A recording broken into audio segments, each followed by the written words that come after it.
Бүгін бір өзімше пысықсынып пловты өлтіріп жасап қоятын адам құсап, үйдегілерге палау жасап берейін дедім. Сөйтіп бірінші сәбізді салаңдатып турап, пиязды біреу тегін беріп жатқандай көптеу қып турап, бауық етін төртке бөліп, қазанды отқа қойып сұйық майды аямай құйып, сөйтіп бірінші пиязды қып-қызыл етіп шыңғыртып тұрып қуырып, екінші сәбізді салып сарғайтып қуырып, артынан тауық етін салып қуырдым.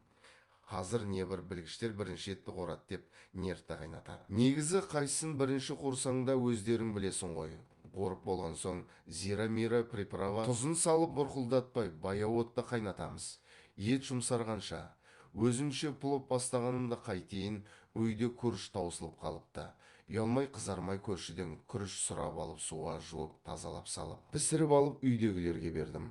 Назарларыңызға рахмет, арнаға тіркеліп, лайк басып, комментарий қалдыруларыңызды сұраймын.